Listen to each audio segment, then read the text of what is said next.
जिथे आप इस वक्त खड़े हाँ ये बंदा बहादुर की याद दे विच बनाया गया गुरुद्वारा है जिहड़ा जेल प्रेमिसिस दे विच ही सरकार वालों उसारिया गया है।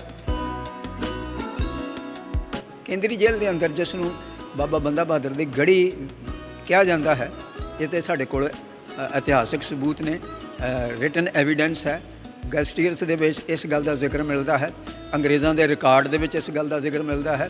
जे असी पिंड लित्तड़ जिहदे विच सेंट्रल जेल सिचुएटेड है उसका रेवन्यू रिकॉर्ड पढ़िए तो उस दे विच भी जेल बंदा बहादुर की गढ़ी का जिक्र मिलता है।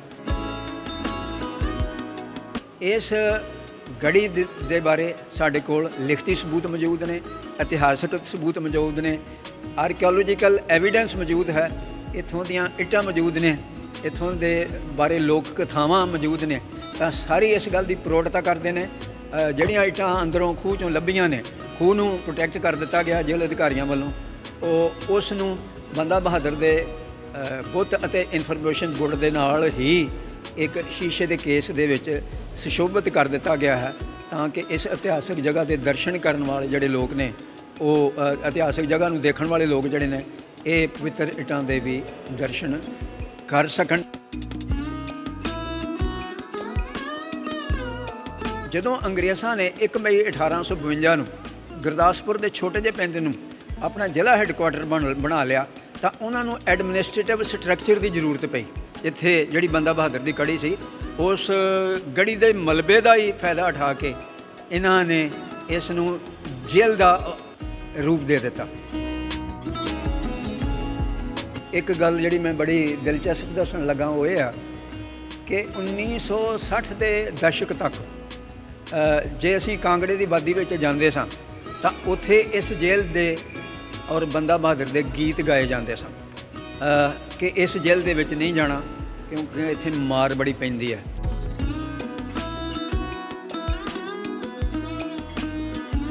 ਇਹਦੇ ਬਾਰੇ ਮੰਨਿਆ ਜਾਂਦਾ ਹੈ ਕਿ ਇਹ ਬੰਦਾ ਬਹਾਦਰ ਨੇ ਉਸ ਸਮੇਂ ਉਸਾਰੀ ਜਿਸ ਸਮੇਂ ਬਹਾਦਰ ਸ਼ਾਹ ਦੇ ਅੰਤਲੇ ਦਿਨ ਜਹਾਂਦਾਰ ਖਾਂ ਅਤੇ ਫਰਖਸੀਰ ਦੇ ਗੱਦੀ 'ਤੇ ਬੈਠਣ ਤੋਂ ਪਹਿਲਾਂ ਪੰਜਾਬ ਦੇ ਵਿੱਚ ਅਰਾਜਕਤਾ ਦਾ ਮਾਹੌਲ ਸੀ। ਉਸ ਕਨਫਿਊਜ਼ਨ ਦਾ ਫਾਇਦਾ ਉਠਾਉਂਦੇ ਹੋਏ ਬੰਦਾ ਬਹਾਦਰ ਨੇ ਇਸ ਇਲਾਕੇ ਦੇ ਵਿੱਚ ਆਪਣੀ ਜਕੜ ਮਜ਼ਬੂਤ ਕਰ ਲਈ।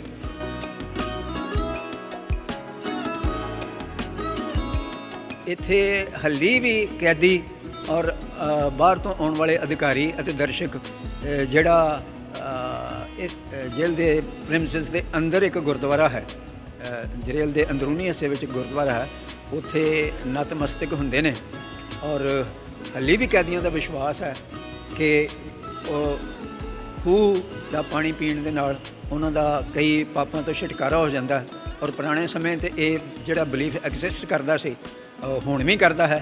यही कारण है कि जेल अधिकारियों ने इस खूह का पानी एक ट्यूबवैल की नाली राही अंदर स्थित गुरुद्वारे दे विच प्रसाद के तौर पर पहुँचाना शुरू कर दिता।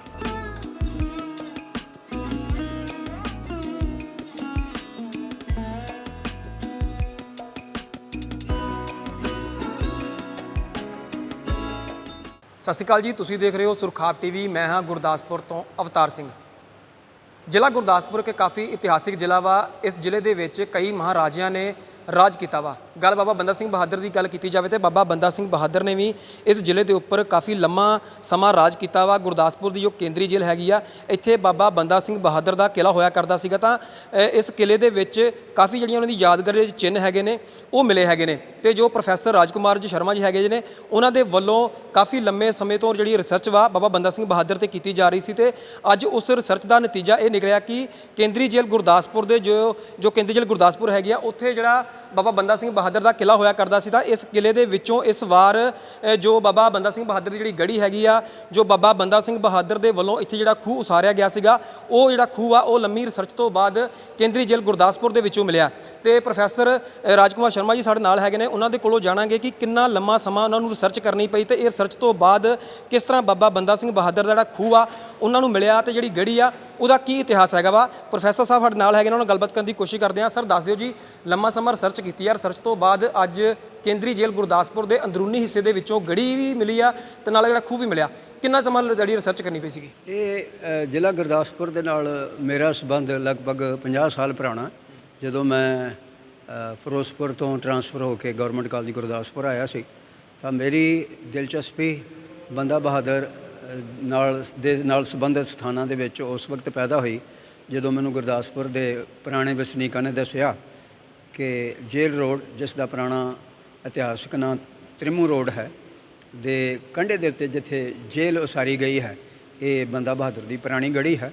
ਤਾਂ ਬਾਬਾ ਬੰਦਾ ਸਿੰਘ ਬਹਾਦਰ ਦਾ ਸਬੰਧ, ਜਿਸ ਨੂੰ ਅੱਜ ਕੱਲ੍ਹ ਅਸੀਂ ਜ਼ਿਲ੍ਹਾ ਗੁਰਦਾਸਪੁਰ ਕਹਿੰਦੇ ਹਾਂ, ਉਸ ਵਕਤ ਪਿਆ ਜਦੋਂ ਉਹ ਮੁਖਲਿਸਪੁਰ ਲੋਹਗੜ੍ਹ ਦੇ ਕਿਲ੍ਹੇ ਤੋਂ ਦਸੰਬਰ 1710 ਈਸਵੀ ਦੇ ਵਿੱਚ ਬਚ ਕੇ ਨਾਂਹ ਦੀਆਂ ਪਹਾੜੀਆਂ ਤੋਂ ਹੁੰਦੇ ਹੋਏ ਚੰਬੇ ਵੱਲ ਚਲੇ ਗਏ।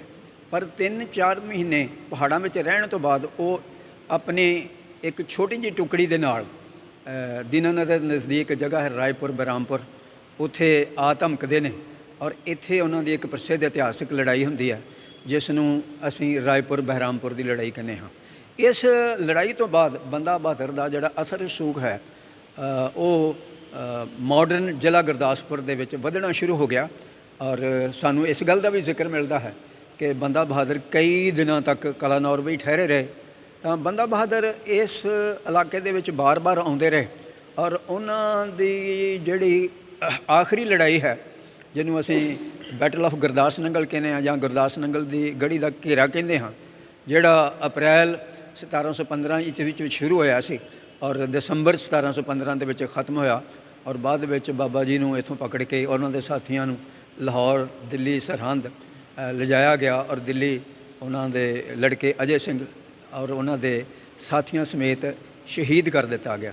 ਤਾਂ ਇਹ ਜਿਹੜੀ ਗੜੀ ਹੈ, ਇਹਦੇ ਬਾਰੇ ਮੰਨਿਆ ਜਾਂਦਾ ਹੈ ਕਿ ਇਹ ਬੰਦਾ ਬਹਾਦਰ ਨੇ ਉਸ ਸਮੇਂ ਉਸਾਰੀ ਜਿਸ ਸਮੇਂ ਬਹਾਦਰ ਸ਼ਾਹ ਦੇ ਅੰਤਲੇ ਦਿਨ ਜਹਾਂਦਾਰ ਖਾਂ ਅਤੇ ਫਰਖਸੀਰ ਦੇ ਗੱਦੀ ਦੇ ਬੈਠਣ ਤੋਂ ਪਹਿਲਾਂ ਪੰਜਾਬ ਦੇ ਵਿੱਚ ਅਰਾਜਕਤਾ ਦਾ ਮਾਹੌਲ ਸੀ। ਉਸ ਕਨਫਿਊਜ਼ਨ ਦਾ ਫਾਇਦਾ ਉਠਾਉਂਦੇ ਹੋਏ ਬੰਦਾ ਬਹਾਦਰ ਨੇ ਇਸ ਇਲਾਕੇ ਦੇ ਵਿੱਚ ਆਪਣੀ ਜਕੜ ਮਜ਼ਬੂਤ ਕਰ ਲਈ। ਭਾਵੇਂ ਆਪਾਂ ਇਹ ਕਹਿ ਸਕਦੇ ਹਾਂ ਕਿ ਬੰਦਾ ਬਹਾਦਰ ਦੀ ਇਸ ਇਲਾਕੇ ਦੇ ਵਿੱਚ ਜਿਹੜੀ ਡੋਮੀਨੇਸ਼ਨ ਸੀ ਉਸ ਨੂੰ ਮੁਗਲਾਂ ਨੇ ਕੁਝ ਮਹੀਨਿਆਂ ਦੇ ਵਿੱਚ ਖ਼ਤਮ ਕਰ ਦਿੱਤਾ, ਪਰ 1715 ਈਸਵੀ ਦੇ ਵਿੱਚ ਉਹ ਇਸ ਇਲਾਕੇ ਦੇ ਉੱਤੇ ਆਪਣਾ ਦੁਬਾਰਾ ਕਬਜ਼ਾ ਕਰ ਲੈਂਦੇ ਨੇ। ਤਾਂ ਇਹ ਵੀ ਜਿਹੜੀਆਂ ਗੜੀਆਂ ਜਾਂ ਕਿਲ੍ਹਾ ਉਹਨਾਂ ਨੇ ਇਸ ਇਲਾਕੇ ਦੇ ਵਿੱਚ ਉਸਾਰਿਆ, ਉਹ ਬਹੁਤੀ ਉਸਾਰੀ ਜਿਹੜੀ ਹੈ ਉਹ 1711 ਔਰ 13 ਦੇ ਦਰਮਿਆਨ ਕੀਤੀ ਗਈ।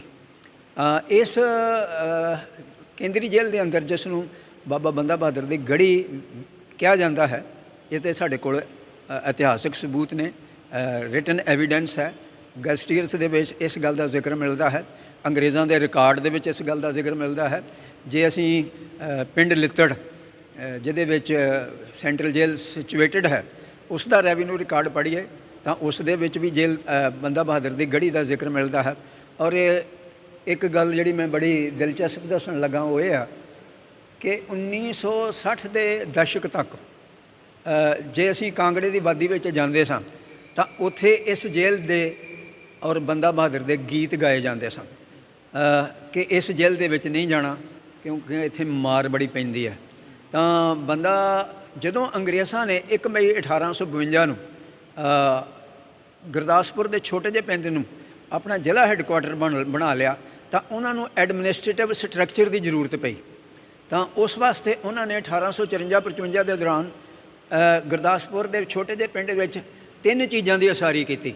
ਇੱਕ ਸੈਂਟਰਲ ਜੇਲ੍ਹ, ਉਸ ਵਕਤ ਇਸ ਨੂੰ ਡਿਸਟ੍ਰਿਕਟ ਜੇਲ੍ਹ ਕਿਹਾ ਜਾਂਦਾ ਸੀ, ਜਿੱਥੇ ਜਿਹੜੀ ਬੰਦਾ ਬਹਾਦਰ ਦੀ ਗੜੀ ਸੀ ਉਸ ਗੜੀ ਦੇ ਮਲਬੇ ਦਾ ਹੀ ਫਾਇਦਾ ਉਠਾ ਕੇ ਇਹਨਾਂ ਨੇ ਇਸ ਨੂੰ ਜੇਲ੍ਹ ਦਾ ਰੂਪ ਦੇ ਦਿੱਤਾ। ਔਰ ਦੂਸਰੀ ਇਮਾਰਤ ਜਿਹੜੀ ਉਹਨਾਂ 1854-55 'ਚ ਗੁਰਦਾਸਪੁਰ ਦੇ ਵਿੱਚ ਉਸਾਰੀ, ਉਹ ਡੀਸੀ ਦਾ ਪੁਰਾਣਾ ਦਫ਼ਤਰ ਹੈ, ਜਿਸ ਨੂੰ ਓਲਡ ਡੀਸੀ ਦਫ਼ਤਰ ਕਹਿੰਦੇ ਨੇ, ਉਹਦੀ ਵੀ ਸਾਂਭ ਸੰਭਾਲ ਦੀ ਜ਼ਰੂਰਤ ਹੈ। ਔਰ ਤੀਸਰਾ ਸਟਰਕਚਰ, ਐਡਮਿਨਿਸਟ੍ਰੇਟਿਵ ਸਟਰਕਚਰ ਜਿਹੜਾ ਅੰਗਰੇਜ਼ਾਂ ਨੇ ਤਿਆਰ ਕੀਤਾ, ਉਹ ਸੀ ਪੁਲਿਸ ਲਾਈਨਸ, ਜਿਹੜੀ ਜਿਸ ਨੂੰ ਪੁਲਿਸ ਲਾਈਨਸ ਰੋਡ ਕਹਿੰਦੇ ਹਾਂ। ਔਰ ਐਰੋਪਲੇਨ ਚੌਂਕ ਦੇ ਬਿਲਕੁਲ ਦੱਖਣ ਵੱਲ ਹੈ। ਤਾਂ ਇਸ ਗੜੀ ਦੇ ਬਾਰੇ ਸਾਡੇ ਕੋਲ ਲਿਖਤੀ ਸਬੂਤ ਮੌਜੂਦ ਨੇ, ਇਤਿਹਾਸਕ ਸਬੂਤ ਮੌਜੂਦ ਨੇ, ਆਰਕੀਓਲੋਜੀਕਲ ਐਵੀਡੈਂਸ ਮੌਜੂਦ ਹੈ, ਇੱਥੋਂ ਦੀਆਂ ਇੱਟਾਂ ਮੌਜੂਦ ਨੇ, ਇੱਥੋਂ ਦੇ ਬਾਰੇ ਲੋਕ ਕਥਾਵਾਂ ਮੌਜੂਦ ਨੇ। ਤਾਂ ਸਾਰੀ ਇਸ ਗੱਲ ਦੀ ਪ੍ਰੋੜਤਾ ਕਰਦੇ ਨੇ। ਜਿਹੜੀਆਂ ਇੱਟਾਂ ਅੰਦਰੋਂ ਖੂਹ 'ਚੋਂ ਲੱਭੀਆਂ ਨੇ, ਖੂਹ ਨੂੰ ਪ੍ਰੋਟੈਕਟ ਕਰ ਦਿੱਤਾ ਗਿਆ ਜੇਲ੍ਹ ਅਧਿਕਾਰੀਆਂ ਵੱਲੋਂ। ਉਸ ਨੂੰ ਬੰਦਾ ਬਹਾਦਰ ਦੇ ਬੁੱਤ ਅਤੇ ਇਨਫੋਰਮੇਸ਼ਨ ਬੋਰਡ ਦੇ ਨਾਲ ਹੀ ਇੱਕ ਸ਼ੀਸ਼ੇ ਦੇ ਕੇਸ ਦੇ ਵਿੱਚ ਸੁਸ਼ੋਭਿਤ ਕਰ ਦਿੱਤਾ ਗਿਆ ਹੈ, ਤਾਂ ਕਿ ਇਸ ਇਤਿਹਾਸਕ ਜਗ੍ਹਾ ਦੇ ਦਰਸ਼ਨ ਕਰਨ ਵਾਲੇ ਜਿਹੜੇ ਲੋਕ ਨੇ, ਉਹ ਇਤਿਹਾਸਕ ਜਗ੍ਹਾ ਨੂੰ ਦੇਖਣ ਵਾਲੇ ਲੋਕ ਜਿਹੜੇ ਨੇ, ਇਹ ਪਵਿੱਤਰ ਇੱਟਾਂ ਦੇ ਵੀ ਦਰਸ਼ਨ ਕਰ ਸਕਣ। ਜਿੱਥੇ ਆਪਾਂ ਇਸ ਵਕਤ ਖੜ੍ਹੇ ਹਾਂ, ਇਹ ਬੰਦਾ ਬਹਾਦਰ ਦੀ ਯਾਦ ਦੇ ਵਿੱਚ ਬਣਾਇਆ ਗਿਆ ਗੁਰਦੁਆਰਾ ਹੈ, ਜਿਹੜਾ ਜੇਲ੍ਹ ਪ੍ਰੈਮਿਸਿਸ ਦੇ ਵਿੱਚ ਹੀ ਸਰਕਾਰ ਵੱਲੋਂ ਉਸਾਰਿਆ ਗਿਆ ਹੈ। ਇੱਥੇ 2 ਧਾਰਮਿਕ ਸਥਾਨਾਂ ਦੀ ਸਥਾਪਨਾ ਸਰਕਾਰ ਵੱਲੋਂ ਕੀਤੀ ਗਈ ਹੈ, ਇੱਕ ਗੁਰਦੁਆਰਾ ਹੈ ਔਰ ਇੱਕ ਮੰਦਿਰ ਹੈ। ਇਸ ਵਕਤ ਅਸੀਂ ਗੁਰਦੁਆਰਾ ਸਾਹਿਬ ਦੇ ਲੰਗਰ ਹਾਲ ਦੇ ਵਿੱਚ ਖੜ੍ਹੇ ਹਾਂ, ਜਿੱਥੇ ਇਤਿਹਾਸ ਦੇ ਉੱਤੇ ਆਧਾਰਿਤ ਚਿੱਤਰਨ ਕੀਤਾ ਗਿਆ ਹੈ, ਪੇਂਟਿੰਗਸ ਲਾਈਆਂ ਗਈਆਂ ਨੇ। ਇਸ ਪੇਂਟਿੰਗ ਦੇ ਵਿੱਚ ਬਿਲਕੁਲ ਤੁਸੀਂ ਵੇਖ ਸਕਦੇ ਹੋ ਕਿ ਜਿਹੜੀ ਪੇਂਟਿੰਗ ਜਿਹੜੀਆਂ ਨੇ ਬਾਬਾ ਬੰਦਾ ਸਿੰਘ ਬਹਾਦਰ ਦੇ ਜਿਹੜੀ ਜੀਵਨ ਨਾਲ ਸੰਬੰਧਿਤ ਹੈਗੀਆਂ, ਉਹ ਪੇਂਟਿੰਗ ਵੀ ਲਗਾਈਆਂ ਗਈਆਂ। ਇਹ ਸਰ ਦੱਸ ਦਿਓ ਜੀ, ਇਹ ਜਿਹੜਾ ਤੁਸੀਂ ਕਹਿ ਰਹੇ ਹੋ ਜਿਹੜਾ ਇਹ ਕਿਲ੍ਹਾ ਹੁੰਦਾ ਸੀਗਾ, ਇਹ ਕਿਲ੍ਹੇ ਦੇ ਵਿੱਚੋਂ ਕੀ ਐਕਟੀਵਿਟੀ ਕਰਦੇ ਸੀ ਬਾਬਾ ਜੀ? ਉਸ ਵਕਤ ਦੇ ਅਖੌਤੀਆਂ ਤੋਂ, ਟ੍ਰੈਡੀਸ਼ਨਸ ਤੋਂ, ਜਾਂ ਲੋਕਾਂ ਦੇ ਵਿੱਚ ਜਿਹੜੀ ਗਾਥਾ ਚੱਲੀ ਆ ਰਹੀ ਹੈ, ਜਾਂ ਇਤਿਹਾਸਿਕ ਤੱਥਾਂ ਤੋਂ ਇਸ ਗੱਲ ਦਾ ਪਤਾ ਲੱਗਦਾ ਹੈ ਕਿ ਕੇਂਦਰੀ ਜੇਲ੍ਹ ਗੁਰਦਾਸਪੁਰ ਜਿਹੜਾ ਬੰਦਾ ਬਹਾਦਰ ਦੀ ਇੱਕ ਗੜ੍ਹੀ ਸੀ, ਇੱਥੇ ਘੋੜ ਸਵਾਰਾਂ ਅਤੇ ਘੋੜਿਆਂ ਨੂੰ ਰੱਖਿਆ ਜਾਂਦਾ ਸੀ। ਔਰ ਇਹੀ ਕਾਰਨ ਹੈ ਕਿ ਬਹੁਤ ਜਲਦੀ ਹੀ ਬੰਦਾ ਬਹਾਦਰ ਨੇ ਇਸ ਇਲਾਕੇ ਦੇ ਵਿੱਚ ਕਈ ਗੜ੍ਹੀਆਂ ਦਾ ਨਿਰਮਾਣ ਕਰ ਦਿੱਤਾ। ਇੱਥੇ ਗੜ੍ਹੀ ਬਣਨ ਦਾ ਇੱਕ ਹੋਰ ਕਾਰਨ ਮੈਨੂੰ ਜਿਹੜਾ ਸਮਝ ਆਉਂਦਾ ਉਹ ਇਹ ਹੈ ਕਿ ਇਸ ਦੇ ਬਿਲਕੁਲ ਉੱਤਰ ਵਾਲੇ ਪਾਸੇ ਦਰਿਆ ਬਿਆਸ ਅਤੇ ਚੱਕੀ ਦਾ ਪਾਣੀ ਲੰਘ ਕੇ ਰਾਵੀ ਵੱਲ ਤੁਰ ਜਾਂਦਾ ਸੀ। ਸੋ ਇਹ ਜਗ੍ਹਾ ਥੋੜ੍ਹੀ ਜਿਹੀ ਉੱਚੀ ਵੀ ਸੀ ਔਰ ਇੱਥੇ ਪਾਣੀ ਦੀ ਅਵੇਲੇਬਿਲਿਟੀ ਵੀ ਸੀ। ਸ਼ਾਇਦ ਇਹਨਾਂ ਔਰ ਸਭ ਤੋਂ ਜਿਹੜਾ ਪ੍ਰਮੁੱਖ ਕਾਰਨ ਮੈਂ ਪਹਿਲਾਂ ਵੀ ਦੱਸ ਬੈਠਾ ਕਿ ਇਹ ਤ੍ਰਿਮੂ ਰੋਡ ਦੇ ਕਿਨਾਰੇ ਸਥਿਤ ਸੀ। ਔਰ ਤ੍ਰਿਮੂ ਰੋਡ ਨੂੰ, ਤ੍ਰਿਮੂ ਸੜਕ ਨੂੰ, ਜਿਹੜੀ ਦਰਾਂਗਲੇ ਦੇ ਨਜ਼ਦੀਕ ਜਾ ਕੇ ਤ੍ਰਿਮੂ ਪੱਤਨ 'ਤੇ ਖਤਮ ਹੁੰਦੀ ਹੈ, ਜਿੱਧਰ ਮੌਜੂਦਾ ਪਾਕਿਸਤਾਨ ਵੱਲ ਨੂੰ ਰਸਤਾ ਜਾਂਦਾ ਹੈ, ਬੰਦਾ ਬਹਾਦਰ ਆਪਣੀ ਸੈਨਿਕ ਕਾਰਵਾਈਆਂ ਵਾਸਤੇ ਇਸਤੇਮਾਲ ਕਰਦੇ ਰਹੇ। ਇਹ ਜਿਹੜੀਆਂ ਜਿੱਥੋਂ ਤੱਕ ਪੇਂਟਿੰਗਸ ਦਾ ਤਾਲੁਕ ਹੈ, ਇਹ ਇੱਕ ਜੁਆਇੰਟ ਪੇਂਟਿੰਗ ਹੈ, ਜਿਹਦੇ ਵਿੱਚ ਮੋਹਦੋ ਦਾਸ ਨੂੰ ਸ਼੍ਰੀ ਗੁਰੂ ਗੋਬਿੰਦ ਸਿੰਘ ਜੀ ਦੇ ਸਾਹਮਣੇ ਸ਼ੀਸ਼ ਨਿਵਾਉਂਦਿਆਂ ਦੱਸਿਆ ਗਿਆ ਹੈ। ਔਰ ਉਸ ਮੁਲਾਕਾਤ ਦੇ ਦੌਰਾਨ ਇਹਨਾਂ ਨੇ ਕਿਹਾ ਕਿ ਗੁਰੂ ਗੋਬਿੰਦ ਸਿੰਘ ਜੀ ਨੇ ਜਦੋਂ ਇਹਨਾਂ ਨੂੰ ਇਹਦਾ ਨਾਂ ਪੁੱਛਿਆ ਤਾਂ ਇਹਨਾਂ ਨੇ ਕਿਹਾ ਮੈਂ ਤੁਹਾਡਾ ਹੀ ਬੰਦਾ ਹਾਂ। ਤਾਂ ਉਹਨਾਂ ਦੇ ਬਹਾਦਰੀ ਦੀ ਕਾਰਵਾਈਆਂ ਕਰਕੇ ਇਹਨਾਂ ਨੂੰ ਇਹ ਬੰਦਾ ਬਹਾਦਰ ਦੇ ਨਾਂ ਦੇ ਨਾਲ ਪ੍ਰਸਿੱਧ ਹੋ ਗਏ। ਇੱਥੇ ਸਾਹਮਣੇ ਤੁਹਾਨੂੰ 5 ਸਿੰਘਾਂ ਦੀ ਤਸਵੀਰ ਨਜ਼ਰ ਆ ਰਹੀ ਹੈ। ਇਹ ਉਹ ਸਿੰਘ ਹਨ ਜਿਹੜੇ ਗੁਰੂ ਗੋਬਿੰਦ ਸਿੰਘ ਨੇ ਨਗਾਰਾ ਅਤੇ ਤਰਕਸ਼ ਸੀ, ਉਹ ਬੰਦਾ ਬਹਾਦਰ ਨੂੰ ਇੱਕ ਨਿਸ਼ਾਨੀ ਦੇ ਤੌਰ 'ਤੇ ਦਿੱਤੇ ਸਨ। ਤਾਂ ਵਿਨੋਦ ਸਿੰਘ, ਬਾਜ ਸਿੰਘ, ਫਤਿਹ ਸਿੰਘ, ਕਾਨ ਸਿੰਘ, ਰਾਮ ਸਿੰਘ, ਇਹ 5 ਬੰਦਾ ਬਹਾਦਰ ਨੂੰ ਸਾਥੀ ਦਿੱਤੇ ਗਏ ਕਿ ਇਹ ਮੁਗਲਾਂ ਦੇ ਵਿਰੁੱਧ ਜਿਹੜਾ ਮਿਸ਼ਨ ਆਪਾਂ ਜਾਰੀ ਰੱਖਣਾ, ਉਹਦੇ ਵਿੱਚ ਇਹ ਤੁਹਾਡਾ ਸਾਥ ਦੇਣਗੇ। ਔਰ ਇਹਨਾਂ ਦੇ ਵਿੱਚੋਂ ਬਾਜ ਸਿੰਘ ਦੀ ਐਗਜ਼ੈਕਟ ਤਸਵੀਰ ਤੇ ਅਵੇਲੇਬਲ ਨਹੀਂ ਹੈ। ਬਾਜ ਸਿੰਘ ਦੀ ਜਿਹੜੀ ਪ੍ਰਸਿੱਧੀ ਸੀ ਉਹ ਸਾਰੇ ਹਿੰਦੁਸਤਾਨ ਦੇ ਵਿੱਚ ਸੀ। ਬਾਜ ਸਿੰਘ ਦੇ ਬਾਰੇ ਕਿਹਾ ਜਾਂਦਾ ਸੀ ਕਿ ਲੜਾਈ ਦੇ ਮੈਦਾਨ ਦੇ ਵਿੱਚ ਉਹਨਾਂ ਦੇ ਸਾਹਮਣੇ ਕੋਈ ਨਹੀਂ ਟਿਕ ਸਕਦਾ। ਔਰ ਇੱਕ ਛੋਟੀ ਜਿਹੀ ਘਟਨਾ ਮੈਂ ਉਹਨਾਂ ਦੇ ਬਾਰੇ ਦੱਸ ਦੇਣਾ। ਇਹ ਆਮ ਤੌਰ 'ਤੇ ਜਦੋਂ ਲੜਾਈ ਦੇ ਮੈਦਾਨ ਦੇ ਵਿੱਚ ਮੁਗਲ ਸੈਨਾਵਾਂ ਦਾ ਬੰਦਾ ਬਹਾਦਰ ਦੇ ਨਾਲ ਟਾਕਰਾ ਹੁੰਦਾ ਸੀ ਤਾਂ ਬੰਦਾ ਬਹਾਦਰ ਦੇ ਲਗਭਗ ਆਲੇ ਦੁਆਲੇ ਬਾਜ ਸਿੰਘ ਉਹਨਾਂ ਦੀ ਸੁਰੱਖਿਆ ਕਰਦੇ ਰਹਿੰਦੇ ਸਨ। ਔਰ ਬਾਜ ਸਿੰਘ ਨੂੰ ਜਦੋਂ ਦਿੱਲੀ ਕੁਤਬ ਮੀਨਾਰ ਦੇ ਨਜ਼ਦੀਕ ਬਖਤਿਆਰ ਕਾਕੀ ਦੀ ਦਰਗਾਹ ਦੇ ਉੱਤੇ ਸ਼ਹੀਦ ਕੀਤਾ ਜਾਣ ਲੱਗਾ ਤਾਂ ਮੁਗਲ ਅਧਿਕਾਰੀ ਨੇ ਇਹਨਾਂ ਨੂੰ ਇਹ ਸਵਾਲ ਪੁੱਛਿਆ ਕਿ ਬਾਜ ਸਿੰਘ, ਇਹ ਤੁਸੀਂ ਦੱਸੋ ਕਿ ਤੁਹਾਡੇ ਵਿੱਚ ਇੱਕ ਕਿਹੜੀ ਖਾਸ ਵਿਸ਼ੇਸ਼ਤਾ ਸੀ ਜਿਸ ਕਰਕੇ ਦੁਸ਼ਮਣ ਤੁਹਾਡੇ ਤੋਂ ਘਬਰਾਉਂਦੇ ਸਨ। ਤਾਂ ਇਹਨਾਂ ਨੇ ਉੱਤਰ ਦਿੱਤਾ ਕਿ ਪਰਮਾਤਮਾ ਨੇ, ਵਾਹਿਗੁਰੂ ਨੇ ਮੈਨੂੰ ਇੱਕ ਐਸੀ ਸ਼ਕਤੀ ਦਿੱਤੀ ਹੈ ਕਿ ਜਿਹਦੇ ਨਾਲ ਮੈਂ ਆਪਣੀ ਸ਼ਕਤੀਸ਼ਾਲੀ ਦੁਸ਼ਮਣ ਦਾ ਮੁਕਾਬਲਾ ਕਰ ਸਕਦਾ। ਤਾਂ ਇਹਦਾ ਸਬੂਤ ਮੈਂ ਤੁਹਾਨੂੰ ਹੁਣੇ ਹੀ ਪੇਸ਼ ਕਰ ਸਕਦਾ ਜੇ ਮੇਰੀਆਂ ਜਿਹੜੀਆਂ ਨੇ ਕੜੀਆਂ ਲਾ ਦਿੱਤੀਆਂ ਜਾਣ। ਤਾਂ ਜੋ ਇਤਿਹਾਸਿਕ ਐਵੀਡੈਂਸ ਹੈ ਉਹਦੇ ਅਨੁਸਾਰ ਬਾਜ ਸਿੰਘ ਦੀ ਹੱਥ ਦੀਆਂ ਜਿਹੜੀਆਂ ਹੱਥਕੜੀਆਂ ਸਨ ਉਹ ਲਾਹ ਦਿੱਤੀਆਂ ਗਈਆਂ। ਤਾਂ ਉਸੇ ਵਕਤ ਹੀ ਇਹਨਾਂ ਨੇ ਆਪਣੇ ਕੋਲ ਖੜੇ 2 ਮੁਗਲ ਅਧਿਕਾਰੀਆਂ ਦੇ ਉੱਤੇ ਉਹਨਾਂ ਹੱਥਕੜੀਆਂ ਦੇ ਨਾਲ ਹਮਲਾ ਕਰ ਦਿੱਤਾ ਔਰ ਉਹਨਾਂ ਨੂੰ ਸਦਾ ਦੀ ਨੀਂਦ ਸਲਵਾ ਦਿੱਤਾ। ਰੋਹ ਵਿੱਚ ਆਏ ਮੁਗਲ ਅਧਿਕਾਰੀਆਂ ਨੇ ਇਹਨਾਂ 'ਤੇ ਹਮਲਾ ਕਰਕੇ ਉਹਨਾਂ ਨੂੰ ਸ਼ਹੀਦੀ ਤੋਂ ਪਹਿਲਾਂ ਹੀ ਉਸ ਜਗ੍ਹਾ ਵੱਢ ਦਿੱਤਾ, ਸ਼ਹੀਦ ਕਰ ਦਿੱਤਾ। ਜਿਹੜੇ ਇਹ ਗੜੀ ਦੀ ਗੱਲ ਕੀਤੀ ਜਾਵੇ ਤੇ ਇਹ ਗੜੀ ਦੇ ਉੱਪਰ ਮੁਗਲਾਂ ਨੇ ਕਦੋਂ ਹਮਲਾ ਕੀਤਾ ਸੀ, ਕਦੋਂ ਜਿਹੜਾ ਕਿਲਾ ਸੀਗਾ ਉਹਨੂੰ? ਇਹਦੇ ਬਾਰੇ ਐਗਜ਼ੈਕਟ ਡੇਟ ਤੇ ਅਵੇਲੇਬਲ ਨਹੀਂ ਹੈ, ਪਰ ਇੰਜ ਲੱਗਦਾ ਹੈ ਕਿ 1711 ਦੇ ਸ਼ੁਰੂ ਵਿੱਚ ਜੂਨ ਦੇ ਮਹੀਨੇ ਜਦੋਂ ਮੁਗਲ ਬਾਦਸ਼ਾਹ ਬਹਾਦਰ ਸ਼ਾਹ ਕਾਹਨੂੰਵਾਨ ਤੋਂ ਹੁੰਦਾ ਹੋਇਆ ਮੌਜੂਦਾ ਗੁਰਦਾਸਪੁਰ ਸ਼ਹਿਰ ਵੱਲ ਵਧਿਆ ਤਾਂ ਉਸ ਮਿਲਟਰੀ ਕੰਪੇਨ ਦੇ ਦੌਰਾਨ ਇਸ ਨੂੰ ਤਬਾਹ ਕਰ ਦਿੱਤਾ ਗਿਆ ਹੋਵੇਗਾ। ਇੱਥੋਂ ਹੀ ਮੁਗਲ ਬਾਦਸ਼ਾਹ ਬਹਾਦਰ ਸ਼ਾਹ ਹੁੰਦਾ ਹੋਇਆ ਅੰਮ੍ਰਿਤਸਰ ਦੇ ਵਿੱਚ ਇੱਕ ਪਿੰਡ ਹੈ ਚਮਿਆਰੀ, ਜਿਹੜਾ ਭਗਤ ਪੂਰਨ ਦੇ ਨਾਲ ਵੀ ਸੰਬੰਧਿਤ ਆ, ਤਾਂ ਉੱਥੋਂ ਦਾ ਉਹ ਲਾਹੌਰ ਚਲੇ ਗਿਆ। ਇਹ ਕਿਆਸ ਕੀਤਾ ਜਾਂਦਾ ਹੈ, ਸਮਝਿਆ ਜਾਂਦਾ ਕਿ ਇਸ ਪੀਰੀਅਡ ਦੇ ਦੌਰਾਨ ਹੀ ਇਸ ਗੜੀ ਨੂੰ ਤਬਾਹ ਕਰ ਦਿੱਤਾ ਗਿਆ ਹੋਵੇ। ਜੇ ਗੜੀ ਦੇ ਵਿੱਚ ਜਿਹੜਾ ਆਪਾਂ ਹੁਣ ਖੂਹ ਜਿਹੜਾ ਮਿਲਿਆ ਵਾ, ਇਹ ਖੂਹ ਨੂੰ ਪਹਿਲਾਂ ਬੰਦ ਵੀ ਕਰ ਦਿੱਤਾ ਗਿਆ ਸੀ, ਕੀ ਕਾਰਨ ਸੀ, ਕਿਉਂ ਬੰਦ ਕੀਤਾ ਗਿਆ ਇਸ ਖੂਹ ਨੂੰ? ਇਸ ਖੂਹ ਦੇ ਬੰਦ ਹੋਣ ਦਾ ਕੋਈ ਖਾਸ ਕਾਰਨ ਤੇ ਨਹੀਂ ਸੀ। ਇਹ ਲਗਭਗ 1970-71 ਤੱਕ ਮੌਜੂਦ ਰਿਹਾ, ਜਿਸ ਨੂੰ ਮੈਂ ਆਪਣੇ ਅੱਖੀਂ ਵੇਖਿਆ। ਇਹ ਕਿਹਾ ਜਾਂਦਾ ਹੈ ਕਿ ਜਦੋਂ ਮੈਂ ਦੁਬਾਰਾ ਇੱਥੇ 2-3 ਸਾਲਾਂ ਬਾਅਦ ਆਇਆ ਤਾਂ ਇਹ ਕਿਹਾ ਜਾਂਦਾ ਹੈ ਕਿ ਇੱਕ ਕੈਦੀ ਨੇ ਇੱਥੇ ਆਤਮ ਹੱਤਿਆ ਕਰ ਲਈ ਸੀ, ਤਾਂ ਜੇਲ੍ਹ ਅਧਿਕਾਰੀਆਂ ਨੇ ਇੱਕ ਪ੍ਰੀਕਾਸ਼ਨ ਦੇ ਤੌਰ ਤੇ ਇਸ ਨੂੰ ਪੂਰ ਦਿੱਤਾ। ਪਰ ਹੁਣ ਇਸ ਨੂੰ ਦੁਬਾਰਾ ਇਤਿਹਾਸਿਕ ਤੱਥਾਂ ਦੇ ਆਧਾਰ ਤੇ ਪੁਰਾਣੇ ਜੇਲ੍ਹ ਅਧਿਕਾਰੀਆਂ ਦੀ ਮਦਦ ਨਾਲ ਔਰ ਮੌਜੂਦਾ ਜੇਲ੍ਹ ਅਧਿਕਾਰੀਆਂ ਦੀ ਕੋਆਪਰੇਸ਼ਨ ਨਾਲ ਇਸ ਨੂੰ ਦੁਬਾਰਾ ਲੱਭ ਲਿਆ ਗਿਆ ਔਰ ਇਸ ਨੂੰ ਇਸ ਦੇ ਆਲੇ ਦੁਆਲੇ ਮਣ ਬਣਾ ਕੇ ਇਸ ਦੇ ਉੱਤੇ ਇੱਕ ਕਵਰ ਲਗਾ ਦਿੱਤਾ ਗਿਆ ਹੈ ਤਾਂ ਕਿ ਇਸ ਨੂੰ ਆਉਣ ਵਾਲੇ ਸਮੇਂ ਵਾਸਤੇ ਬਚਾਇਆ ਜਾ ਸਕੇ। ਇਹਦੇ ਵਿੱਚ ਜਿਹੜੀਆਂ ਲੱਗੀਆਂ ਕੱਚੀਆਂ ਇੱਟਾਂ ਨੇ, ਉਹਦੇ ਅੰਦਰੂਨੀ ਮਣ ਦੇ ਅੰਦਰ ਜਿਹੜੀਆਂ ਲੱਗੀਆਂ ਇੱਟਾਂ ਨੇ, ਇੱਕ ਹੈਰਾਨੀ ਦੀ ਗੱਲ ਹੈ ਕਿ ਕੱਚੀਆਂ ਹੋਣ ਦੇ ਬਾਵਜੂਦ ਵੀ ਉਹਨਾਂ ਦੀ ਜਿਹੜੀ ਰੂਪ ਰੇਖਾ ਹੈ ਉਹ 300 ਸਾਲਾਂ ਤੋਂ ਬਾਅਦ ਵੀ ਹਾਲੇ ਤੱਕ ਸਰਵਾਈਵ ਕਰ ਗਈ ਹੈ ਔਰ ਉਹਨਾਂ ਨੂੰ ਦਰਸ਼ਕਾਂ ਦੇ ਦੇਖਣ ਵਾਸਤੇ ਬੰਦਾ ਬਹਾਦਰ ਦੇ ਬੁੱਤ ਦੇ ਨਾਲ ਇੱਕ ਸ਼ੀਸ਼ੇ ਦੇ ਕੇਸ ਦੇ ਵਿੱਚ ਬੰਦ ਕਰ ਦਿੱਤਾ ਗਿਆ। ਇਹ ਵੀ ਕੈਦੀਆਂ ਦਾ ਵਿਸ਼ਵਾਸ ਹੈਗਾ ਕਿ ਜਿਹੜੇ ਇਸ ਖੂਹ ਤੋਂ ਪਾਣੀ ਪੀਂਦੇ ਨੇ ਉਹਨਾਂ ਦੀ ਜਿਹੜੀ ਸਜ਼ਾ ਵਾ ਉਹ ਘੱਟ ਹੋ ਜਾਂਦੀ ਹੈ। ਇਹ ਵਿਸ਼ਵਾਸ ਹਾਲੇ ਤੱਕ ਵੀ ਪ੍ਰਸਿਸਟ ਕਰਦਾ। ਇੱਥੇ ਹਾਲੇ ਵੀ ਕੈਦੀ ਔਰ ਬਾਹਰ ਤੋਂ ਆਉਣ ਵਾਲੇ ਅਧਿਕਾਰੀ ਅਤੇ ਦਰਸ਼ਕ ਜਿਹੜਾ ਜੇਲ੍ਹ ਦੇ ਪ੍ਰੈਮਿਸਿਸ ਦੇ ਅੰਦਰ ਇੱਕ ਗੁਰਦੁਆਰਾ ਹੈ, ਜੇਲ੍ਹ ਦੇ ਅੰਦਰੂਨੀ ਹਿੱਸੇ ਵਿੱਚ ਗੁਰਦੁਆਰਾ ਹੈ, ਉੱਥੇ ਨਤਮਸਤਕ ਹੁੰਦੇ ਨੇ ਔਰ ਹਾਲੇ ਵੀ ਕੈਦੀਆਂ ਦਾ ਵਿਸ਼ਵਾਸ ਹੈ ਕਿ ਖੂਹ ਦਾ ਪਾਣੀ ਪੀਣ ਦੇ ਨਾਲ ਉਹਨਾਂ ਦਾ ਕਈ ਪਾਪਾਂ ਤੋਂ ਛੁਟਕਾਰਾ ਹੋ ਜਾਂਦਾ ਔਰ ਪੁਰਾਣੇ ਸਮੇਂ 'ਤੇ ਇਹ ਜਿਹੜਾ ਬਿਲੀਫ ਐਗਜ਼ਿਸਟ ਕਰਦਾ ਸੀ ਹੁਣ ਵੀ ਕਰਦਾ ਹੈ। ਇਹੀ ਕਾਰਨ ਹੈ ਕਿ ਜੇਲ੍ਹ ਅਧਿਕਾਰੀਆਂ ਨੇ ਇਸ ਖੂਹ ਦਾ ਪਾਣੀ ਇੱਕ ਟਿਊਬਵੈੱਲ ਦੀ ਨਾਲੀ ਰਾਹੀਂ ਅੰਦਰ ਸਥਿਤ ਗੁਰਦੁਆਰੇ ਦੇ ਵਿੱਚ ਪ੍ਰਸ਼ਾਦ ਦੇ ਤੌਰ ਤੇ ਪਹੁੰਚਾਉਣਾ ਸ਼ੁਰੂ ਕਰ ਦਿੱਤਾ।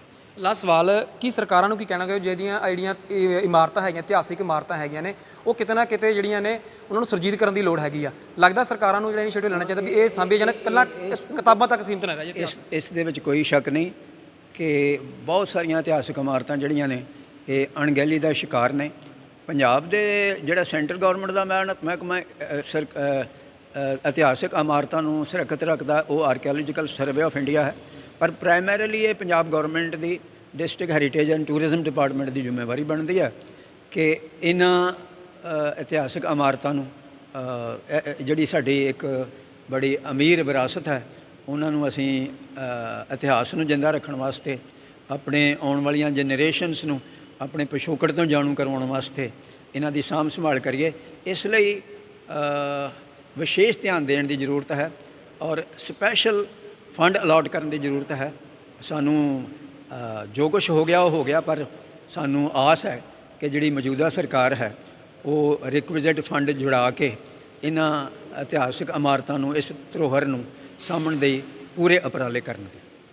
ਬਿਲਕੁਲ, ਇਹ ਸਨ ਸਾਡੇ ਨਾਲ ਪ੍ਰੋਫੈਸਰ ਰਾਜਕੁਮਾਰ ਸ਼ਰਮਾ ਜੀ, ਜਿਨ੍ਹਾਂ ਦੇ ਵੱਲੋਂ ਪੂਰੀ ਜਿਹੜੀ ਰਿਸਰਚ ਕੀਤੀ ਗਈ ਹੈ। ਰਿਸਰਚ ਤੋਂ ਬਾਅਦ ਇਹ ਜਿੱਥੋਂ ਕੇਂਦਰੀ ਜੇਲ੍ਹ ਗੁਰਦਾਸਪੁਰ ਦੇ ਵਿੱਚੋਂ ਬਾਬਾ ਬੰਦਾ ਸਿੰਘ ਬਹਾਦਰ ਦੀ ਗੜੀ ਮਿਲੀ ਹੈ ਤੇ ਇੱਕ ਖੂਹ ਵੀ ਮਿਲਿਆ, ਤੇ ਨਾਲ ਹੀ ਇਹਨਾਂ ਨੇ ਸਰਕਾਰਾਂ ਨੂੰ ਵੀ ਅਪੀਲ ਕੀਤੀ ਹੈ ਕਿ ਜਿਹੜੀਆਂ ਸਰਕਾਰਾਂ ਨੇ ਉਹ ਜ਼ਰੂਰ ਇਹਨਾਂ ਇਮਾਰਤਾਂ ਦੀ ਦੇਖਭਾਲ ਕਰਨ ਤਾਂ ਜੋ ਜਿਹੜੀ ਆਉਣ ਵਾਲੀ ਨੌਜਵਾਨ ਪੀੜ੍ਹੀ ਆ ਉਹ ਆਪਣੇ ਇਤਿਹਾਸ ਤੋਂ ਜਾਣੂ ਹੋ ਸਕੇ।